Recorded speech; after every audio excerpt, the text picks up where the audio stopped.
Hi there, welcome back to Five Valley Cycles, the YouTube channel. Today I'm going to do an instructional video on how to change the bottom bracket.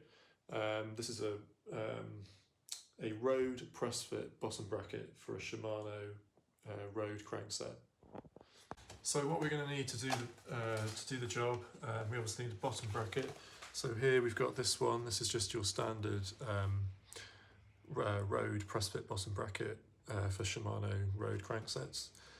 So this one is the BB86 41B and it fits 86.5 millimeter bottom bracket. So we're going to need a chain tool to take the chain off. This is the Park Tool MLP 1.2. You can use any chain tool, but this one does the job. We're going to need a 5mm Allen key just to take off the crankset. We're then going to need to use the rocket tool. So this is what you use to bash out the old bottom bracket from the frame. And then finally we're going to need something to put the new bottom bracket in with. So this is using the Park Tool number 699. These bits are used to press in the new bottom bracket, and this is just a bit of threaded bar that you can use to do it up with. You will also need to use a hammer to bash out the old bottom bracket. You will need to use one of these tools. It doesn't have to be the whole tool, but you'll definitely need the little key at the end to remove the crankset from the bike. Depending on your tool that you're using to install the bottom bracket, you might need a spanner to do that. And then you're also going to need a torque wrench when you finish the job, when you're torquing up the crankset, the chain set. So first we're going to undo the left-hand crank with the 5mm Allen key. This one's actually done it tighter than possibly it should be. Feels very tight. We've got them loose, and we're just going to undo these bolts. Don't need to completely undo them and take them out. We're just making it loose so that we can pull the crank off. So the next thing we're going to do is we're going to take the little tool that we need to use to take the little retaining nut out of the crank.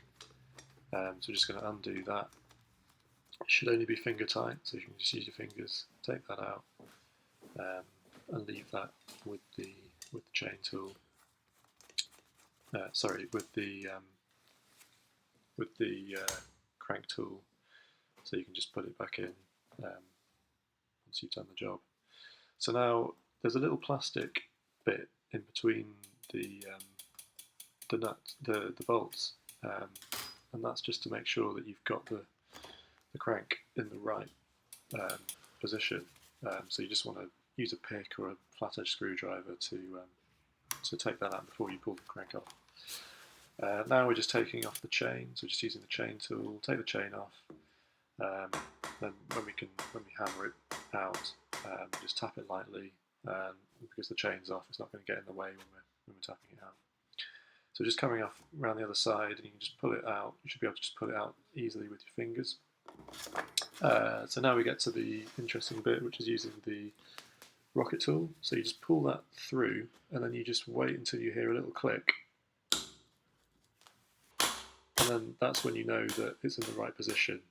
So you go around the other side, use your hammer, and you bash out that side of the bottom bracket.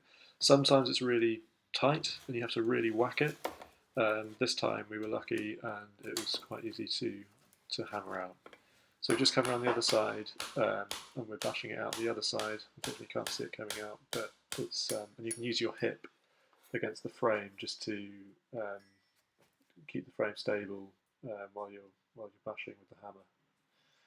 It does feel a bit violent while you're doing it, but it's fine to do. Once you've done a few, you get used to it, and it's fine.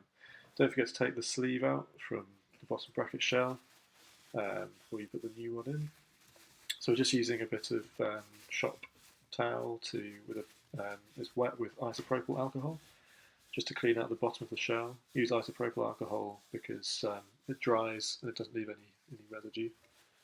So it leaves the bottom bracket shell completely sort of clean. We're just going to go and check. It's quite dusty and dirty, so just going to clean the rest of the shell out so it's nice and clean for when we put the new bottom bracket in. So here we are. So we've put the right hand side of the bottom bracket in. We've put the threaded bits on, and now we're just going to start very gently pressing the bottom bracket in. Now we want to do this very slowly, very carefully, to make sure that it's going in dead straight. Now I like using the threaded bar method like this, rather than you can get all sorts of different types of presses, but with this one you have a lot of adjustability. So if you find that it is going in slightly uneven, you can move the bar around slightly so that it's facing the side that's slightly uneven, and you can press that in like so. So you've got more adjustability doing it like this. So yeah, just do it very slowly, very carefully.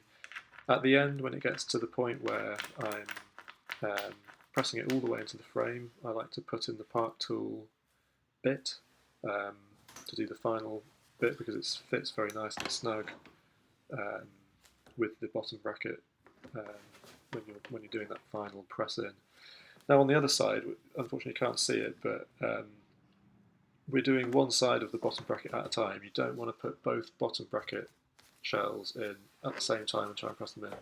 Do one at a time, otherwise they're going to go in very unevenly, and it's going to make it much harder. So now we've come around to the other side, and we're going to do the other bottom bracket shell on the left. So just doing this and that.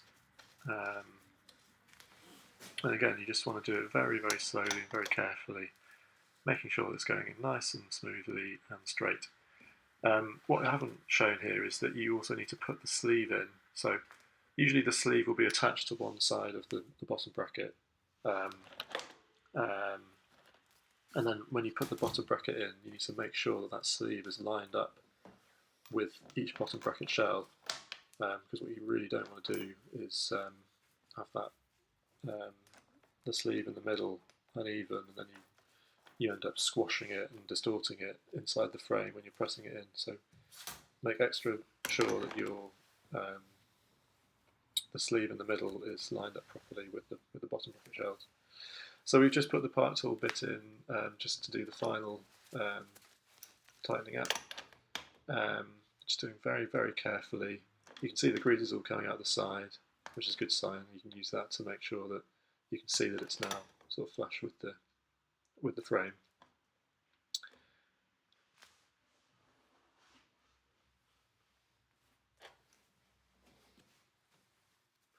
And then we're just going to clean the rest of that grease off, and then go over with some more isopropyl alcohol, just to get rid of any other excess residue. When we put the crankset in, we just want to clean off all the excess grease from the spindle, put some fresh grease on, put the chain set back in. Now just make sure there's no more grit or anything on the other side of the crankset, and then we can put that back in. One thing I didn't mention is there's lots of different methods for whether you put grease on the shells of the bottom bracket or whether you leave it dry. I've done both. I prefer to use grease, carbon-friendly grease, because I find that you have less chance of creaking once you've installed the bottom bracket, and then it's easier to get the bottom bracket out when it comes to replacing it. So we've just done the crankset up, and now we're just tightening everything up. We've put that little plastic bit in between the two nuts, in between the two bolts down, so we know that it's in the right position. We're torquing up to the correct torque setting, and then that's it. That should be the bottom bracket installed with the chain set back on.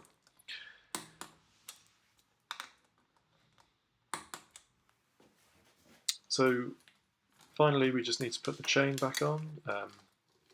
Now customer, this is a wax chain, so it looks quite stiff, but that's just the way it is. Thread it through the bottom, the derailleur. There's a little tab on the derailleur. You really want to make sure that the chain is on the correct side of it, so above where I'm threading it through now. Because a lot of bikes come in the workshop and the chain is threaded underneath that little tab, and then customers wondering why the bike is making such a strange noise. It's often because the chain hasn't been threaded correctly through the derailleur cage. So yeah, so just reattaching the chain. That quick link has obviously been used quite a few times because we didn't need to use the chain tool to reattach it.